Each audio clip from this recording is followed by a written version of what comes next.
costly war still in progress, something more than 59 millions for the ordinary service of the year. This incident, which I have been bringing to the mind of the House, did not happen a century ago. It is quite recent history. The leader of the House was already a famous minister. The present Chancellor had already been leader of the House. Lord Salisbury was already Prime Minister, when 31 millions was considered by the Treasury a demand which ought to be resisted tooth and nail. What has happened in the meanwhile to explain this astonishing increase? Has the wealth of the country doubled? Has the population of the empire doubled? Have the armies of Europe doubled? Is the commercial competition of foreign nations so much reduced? Are we become the undisputed master in the markets of the world? Is there no poverty at home? Has the English Channel dried up, and are we no longer an island? Is the revenue so easily raised that we do not know how to spend it? Are the Treasury buildings pulled down, and all our financiers fled? What has happened to explain this extraordinary change? During the few weeks I have been a member of this House, I have heard honorable members advocate many causes, but no voice is raised in the cause of economy. The financial secretary to the War Office, who above all should keep some eye on the purse strings, speaking the other night at some dinner, boasted that he was not animated by any niggardly spirit of economy. Not one voice is raised for reduced expenditure and lightening the public burden, if I may except, in order to be quite correct, the protests raised and the cries for economy from the Irish benches. Economy of money, not economy of time. And even through the Irish protests for economy, I am sorry to say, there ran the melancholy dirge, and how much is Ireland going to get out of it?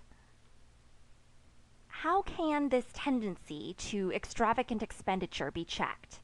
The opposition can do nothing. Of course we shall outvote them. The House has no control whatever over supply.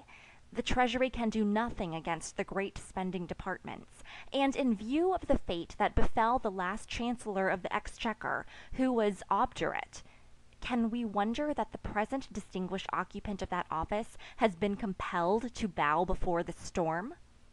The Chancellor of the Exchequer gave an extraordinary reason for not objecting to, but supporting, this military expenditure. He said it had been demanded, that it was popular. Expenditure always is popular. The only unpopular part about it is the raising of the money to pay the expenditure. But if that is an extraordinary reason, it is nothing to that put forward by my right honourable friend tonight, who asked pathetically, "What are we to do with our generals? When they come home from South Africa with no more worlds to conquer, they must keep their hands in, and they must be provided with an army, even if it does cost 30 millions a year, to enable them to keep their hands in and to save them from getting out of practice.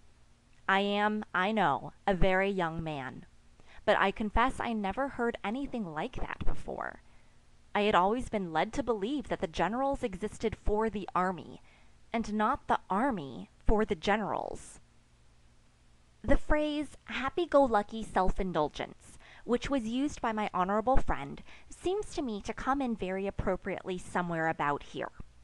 My right honourable friend is content to army with a blunderbuss. Well, a blunderbuss is a traditional weapon with which the British householder defends himself from those who seek to plunder him. Though it is a very antiquated and obsolete weapon, yet at close quarters, at about the range at which my right honourable friend is sitting now, it has been found very effective. I stand here to plead the cause of economy. I think it is about time that a voice was heard from this side of the House pleading that unpopular cause, that someone not on the bench opposite, but a Conservative by tradition, whose fortunes are linked indissolubly to the Tory party, who knows something of the majesty and power of Britain beyond the seas, upon whom rests no taint of cosmopolitanism, should stand forward and say what he can to protest against the policy of daily increasing the public burden. If such a one is to stand forward in such a cause, then, I say it humbly, but with I hope becoming pride, no one has a better right than I have. For this is a cause I have inherited, and a cause for which the late Lord Randolph Churchill made the greatest sacrifice of any minister of modern times. Now, bearing all that in mind, I come to the scheme of the Secretary of State. I do not propose to consider that scheme in detail. That would be an interminable labor.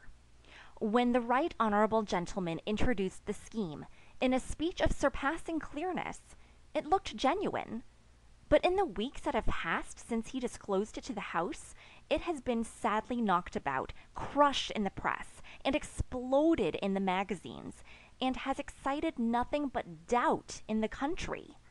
The number of amendments on the paper shows the feeling of the House, and I know what some of the soldiers say about it. I do not feel equal to repeating their expressions here, but I shall be delighted to inform any honorable member desiring information privately. It is no good mincing matters. This is not the best scheme that could be devised. I do not say that it does not contain any wise and ingenious provisions, nor that it will not give strength to the army.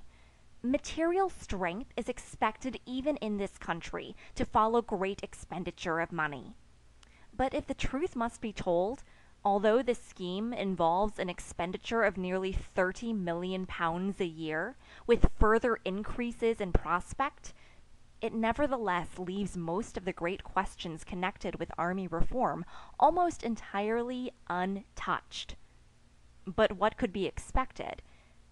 The ordinary duties of a minister are, I have always understood, sufficiently arduous. The War Office is a particularly hard job even in peacetime.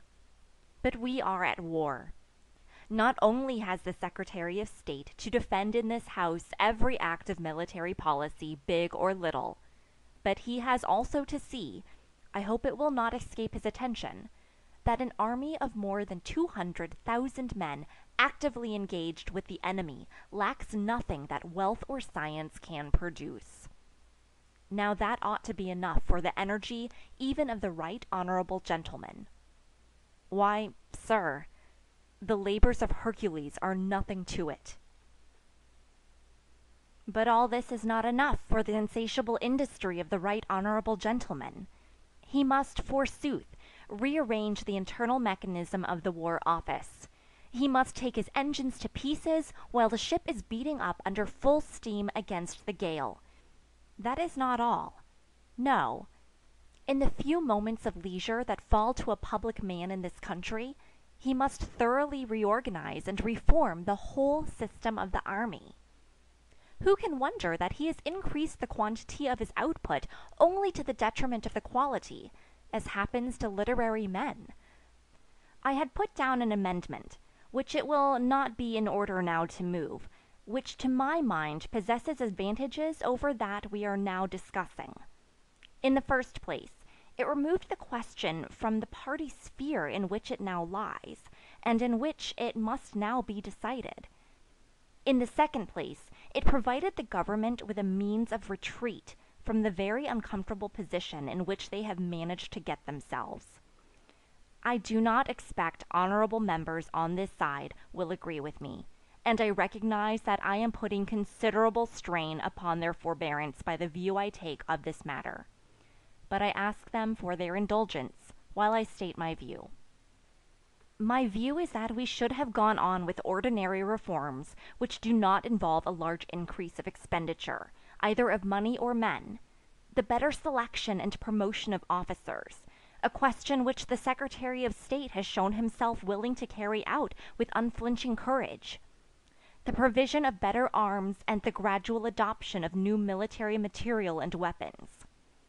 What is called in the Times this morning the grandiose, that is the word for which I have been looking, the grandiose portion of the scheme should be postponed until such time as the South African War has assumed its true proportions in our eyes, and the men now in South Africa, best qualified to do so, have come home to give their attention to